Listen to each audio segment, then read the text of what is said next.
be the difference? I mean, generally speaking, to me, it looks like within the way the way everything was scored, the way they came to the decision to kind of pick FCG was a lot of the things that are that are less clear cut and more, a little bit of like the gut feeling that you have. Well, there's a lot more experience that FCG has had because they've run the place for 30 years, that kind of thing. And that's what ends up being the difference in this process. Yeah, I mean, so a lot of people on our website, on our Facebook page and website are pretty pissed or pretty disappointed FCG got the bid. I know I've seen some of the reactions to your tweet is the same. I guess a lot of people, and this might be a dangerous question to ask, but a lot of people are cracking to inside politics type of thing, or they think it's not on the up and up, I guess is a better term. I mean, what would you say to the people that kind of believe that side of it, I guess? Yeah, look, I understand it. Look, there's been lots of issues that I've covered, and I've been covering City Hall for more than 10 years, and whenever there's any sort of controversial public bidding process that doesn't go one side's way, you do get a lot of pushback from I'm going to say the losing side, or people who favored the losing side, and you automatically get kind of the accusations that something is off here, something is nefarious. Look, the city doesn't help itself either in this case, as I pointed out in the when you look at the scoring rubric, they initially just got the numbers wrong. They gave FCG an extra 5 points.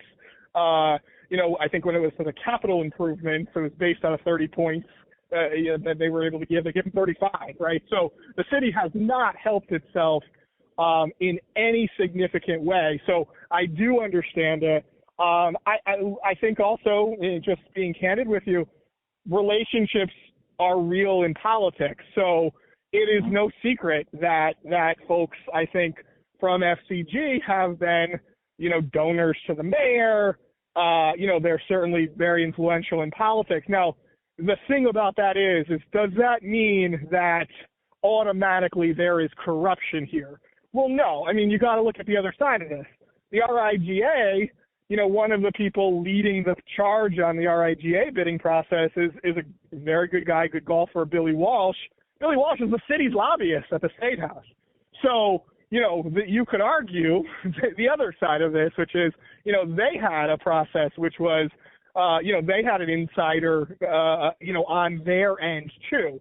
The question comes down to, I think, for a lot of your readers who are really upset by this, and quite frankly, look, when I look at this and the case that has been made to me, when I look at the two sides, I say, you know what? I think the RIGA had a really compelling argument here. It made a lot of sense. I'm talking to you right now.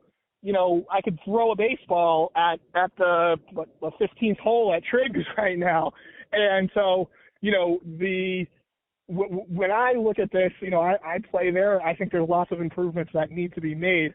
And so I think the RIGA made a really compelling case.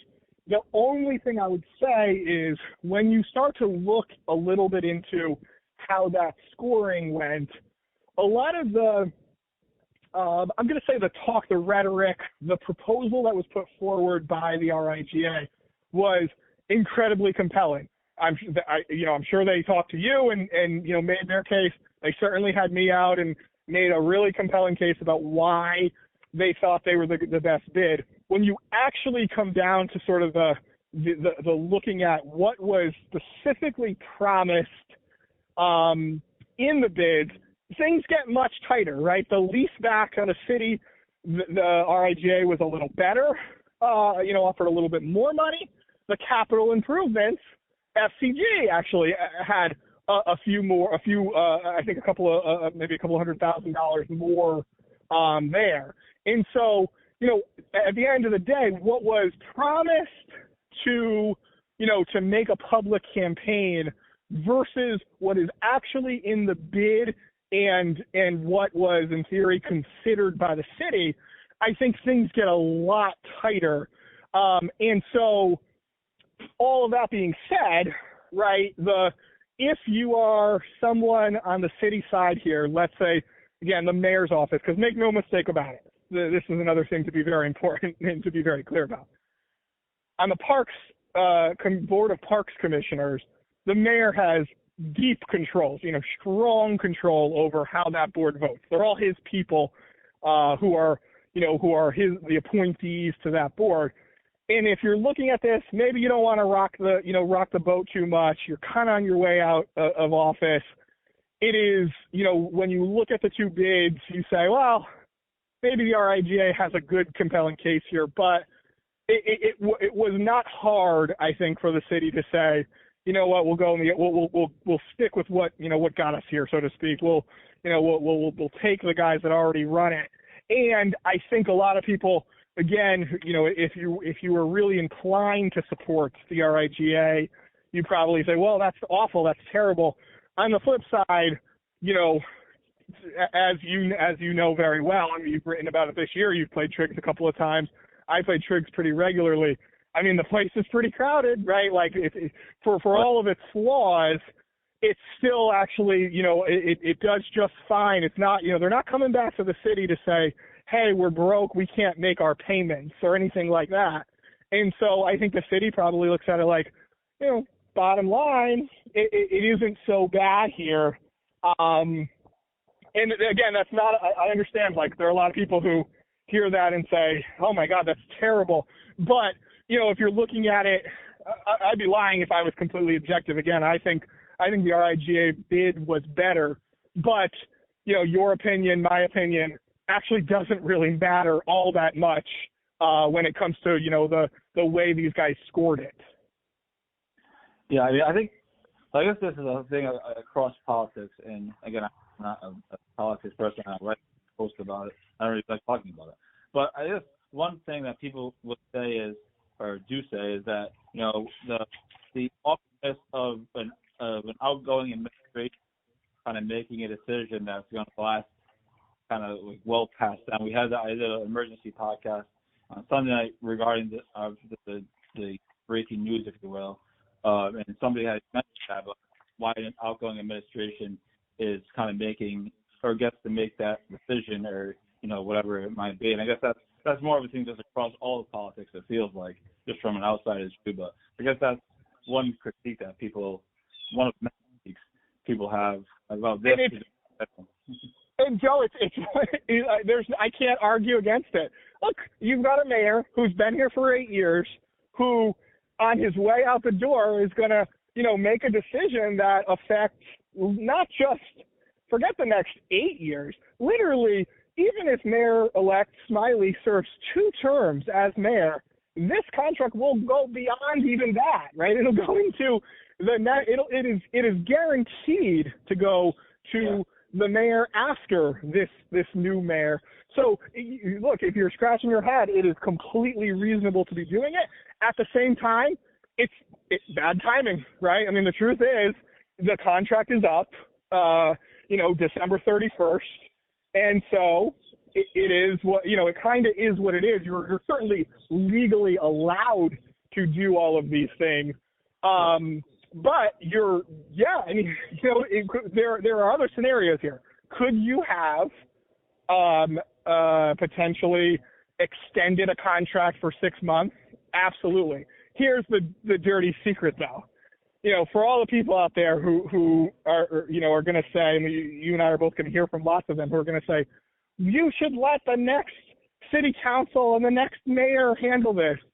Let me just say, Brett Smiley, the mayor-elect, who, was endorsed by the guys at FCG and at Triggs, he has no interest in getting involved in this, right? He's a guy who you don't want to come into office having to take sides, on an issue that you probably don't know all that much about, that you want to come in clean slate, right? You want to come in and be able to do your own administration, and do your own thing. And he loves the idea that this gets settled by the current council and the current mayor because, quite honestly, the old Buddy Cianci line, you blame your predecessor. If things go really terrible at Triggs, you say, oh, it wasn't my decision, and then potentially you're the hero because you come in and fix it in some different way. So he doesn't want any piece of that. The city council is, potentially is even worse. I mean, you got to remember, you've got a city council that's coming in that is going to be far more progressive politically, I should say, coming in. A bunch of them endorsed Gonzalo Cuervo, who, as you know, initially at least wanted to knock down the place. Right now, again, there was legalities, and he, as you reported, he ended up backing off that. But there is not there's not a loving relationship between the Providence City Council and the golf course. And it's not because of any other reason other than if you're involved in the politics of this, you're the politics of the city, of the pressing issues that affect the city of Providence. Triggs is not even, it's not even in the top 100 issues that you actually care about for, like, why you get elected. Maybe with the exception of the one neighborhood where Triggs is. I think that's just the kind of a reality of it. I don't love it. Look, I play golf, and I live in the neighborhood. I live right around the corner from Triggs. So, to me, it matters a great deal. But, in the grand scheme of things, Brett Smiley wants no piece of this.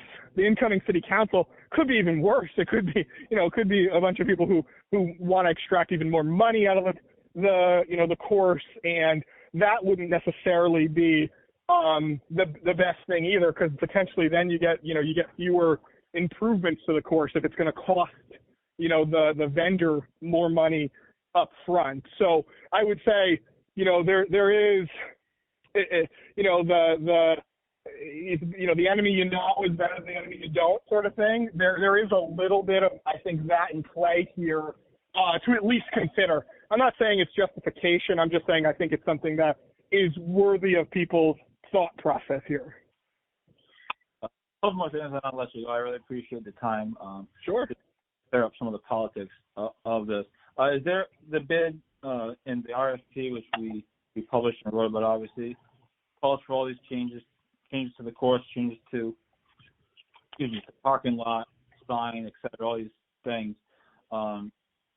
And somebody was asking,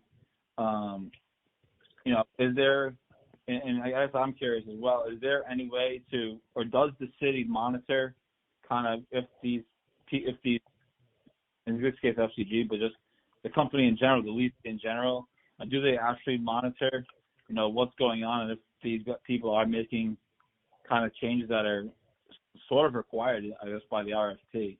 Yeah, this is such a good question, and without the work that you've done and potentially, that I might do, or the work that I think other reporters potentially could get involved with, the answer is we don't know.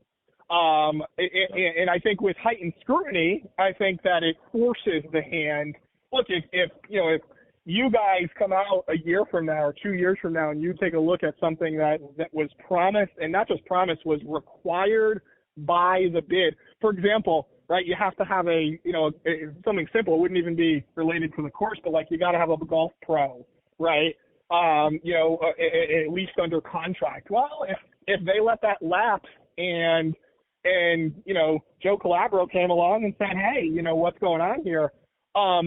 They would have a problem. I mean, potentially the city could, revoke the contract. Now, that gets into all kinds of legal issues that are probably above both your and my pay grade.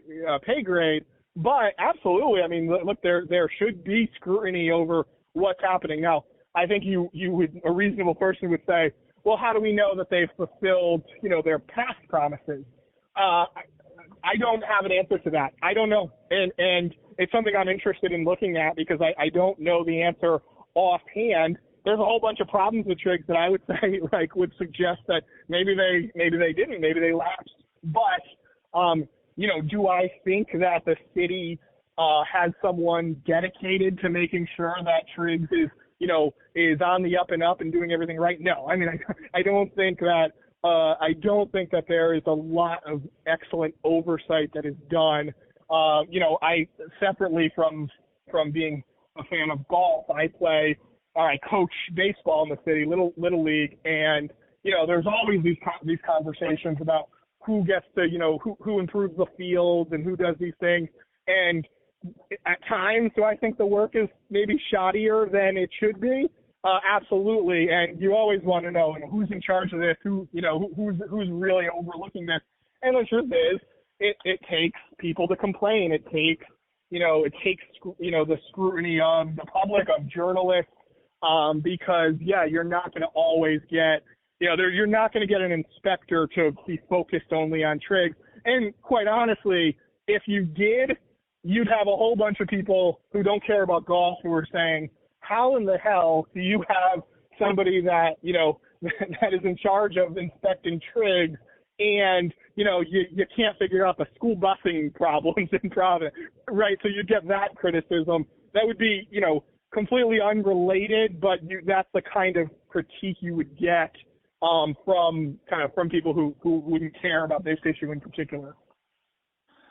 Yeah, it's interesting. I guess I'd be interested in, again, I have no idea where you would start to look for this, but I would be interested in looking at the previous RFP from 10 years ago, the previous bid. Obviously, it was still FCG, so maybe it's not the same, but I'd be interested in looking at that and seeing kind of what that looked like. But again, I have no idea.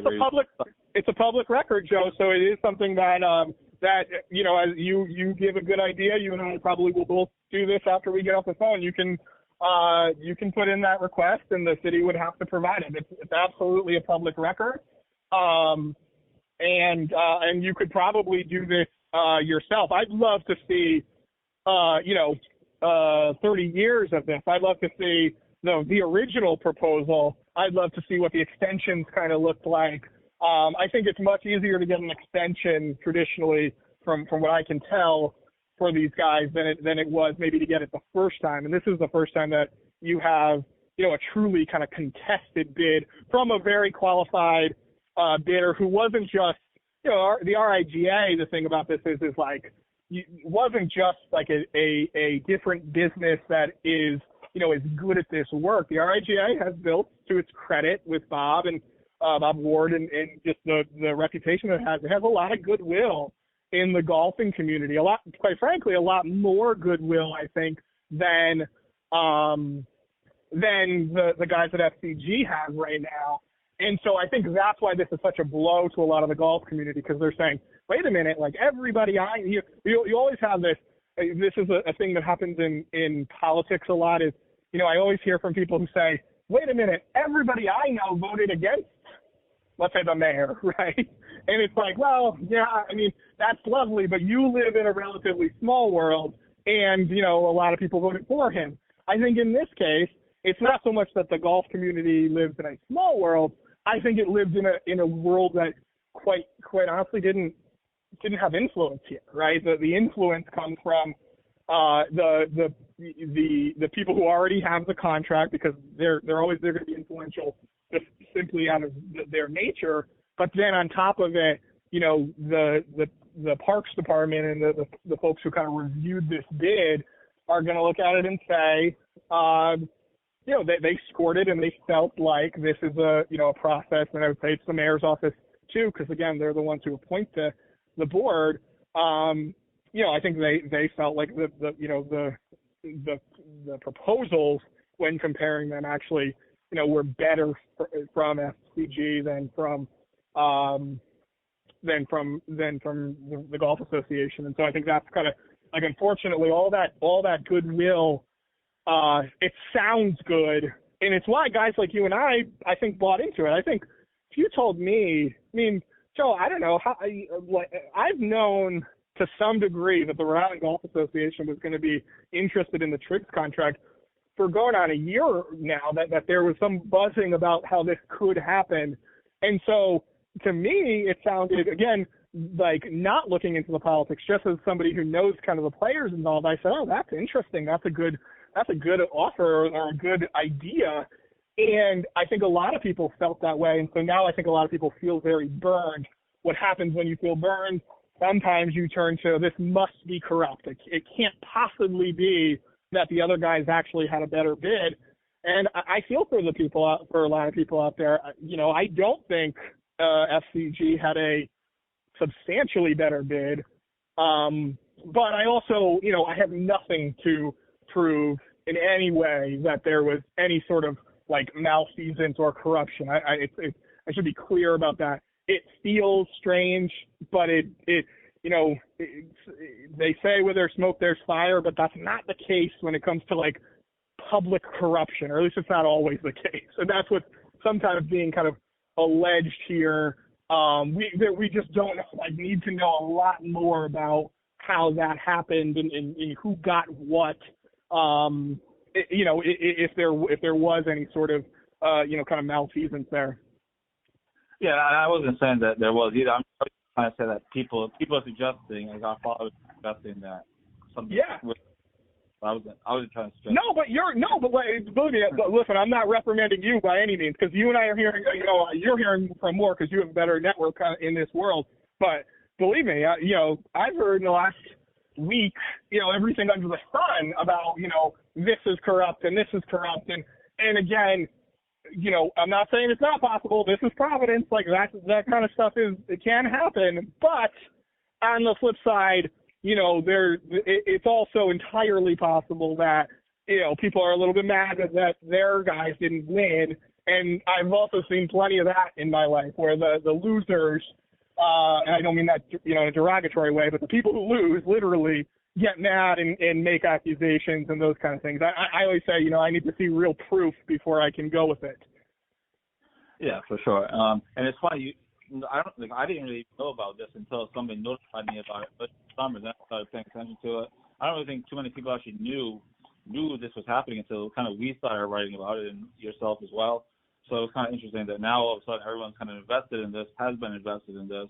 Now it's kind of becoming, because there was probably some attention drawn to it, because I don't think, no offense to anybody, but I don't think 10 years ago, I'm not sure there's anybody really writing about the Triggs Bids necessarily. 1,000%. Listen, you in particular, I'd love to say that I played a role in this, and obviously I wrote a column on it, but you're tapped into the golf community, and so they paid really close attention. It helps when the Globe kind of swoops in and does something, but you're right. I mean, I think that this level of scrutiny, this is the kind of thing that without scrutiny goes, and I mean, just think about all the contracts in the City of Providence, $600+ million budget. Think about all the things that don't get any scrutiny at all, right? This happens to be intriguing. It's an interesting story. It's once every 10 years, those kind of things. But, I think that's right. I think that this wouldn't get that much attention. And quite honestly, when I say I heard about this a while ago, all I heard was, I didn't, at the time, honestly, I didn't even know. I knew Triggs because I cover the city. I've known that Triggs, is a lease kind of deal with the city. I know that the city does not control Triggs day to day, but when I heard that the RIGA was interested, I don't know. I thought maybe they're going to move their offices from Buttonhole to Triggs, or maybe something like that. I didn't picture a war that, as you know better than I, has really divided the kind of the golf world in Rhode Island. Yeah. So. Two more things, I swear, and then I'll let you go. No problem. One concern that people have, and it's kind of based off of your article in the Globe that I read. Admittedly, somebody sent me the screenshots of it. Sorry. But yeah, no worries. You should subscribe. It's only $1 for 6 months, but I get it.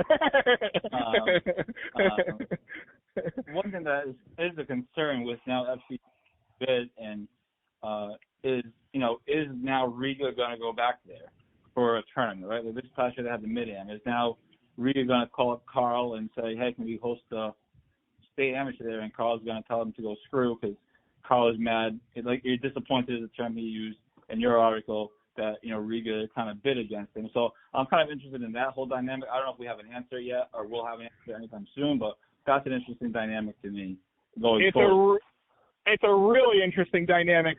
And I don't know the answer to that. I think you'll probably be way more up to date on that, and it'll be kind of a little bit of a wait and see. The one thing I would say is that I believe the RFP requires Triggs to have some type of relationship with the Rhode Island Golf Association. But as you and I both know, that does not have to be, hosting the tournaments and things like that. It could just be, the interclub, and you get your handicap through the RIGA or however that works.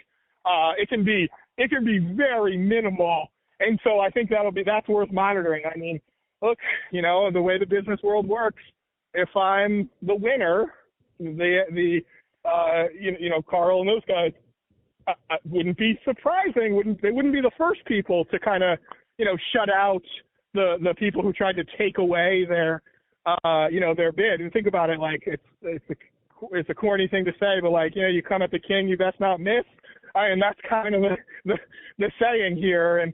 And at least right now, it would appear as though the RIGA kind of missed because they're not going to win the bid unless something changes in the next couple hours or 48 hours, 24 hours. So I guess that leads into two questions. I know I keep extending it. Last one is and Joe, I got to run in like a minute and a half. I'm sorry, I have to do another radio hit to be honest with you. No worries. Tomorrow morning's meeting. Anything to look forward to for that? Is it pretty straightforward? I think it is worth paying attention to still, because I think you still will get some public comment, which you reported. I believe that is not required, but they're going to do. At least they're going to allow. I think that any level of scrutiny that is paid to it is important, and you could always have a scenario where the mayor looks at this and says, "Oof, at the very least, we handled this pretty sloppily, right? The scorecard was sloppy, and there's all kinds of people pointing at us and saying that they have questions, that sort of thing. So there's always a chance that maybe they take a little bit of time to breathe. I think they know that the clock is ticking because the contract ends at the end of the year, and they also don't want to put this in the hands of a new council and a new mayor. I think they'd rather just take care of it and finish it off. All right. Awesome. Thanks so much. I know you got to run. I appreciate it. Dan McGowan from the Boston Globe. Thanks so much for your time. I'm sure I'll talk to you down the road, perhaps even see you tomorrow at the meeting, and it'll be interesting. It's been fascinating one way or the other for sure. So, well, you've been doing an awesome job. I'm looking forward to chatting I'll be there at the meeting tomorrow, so we'll talk.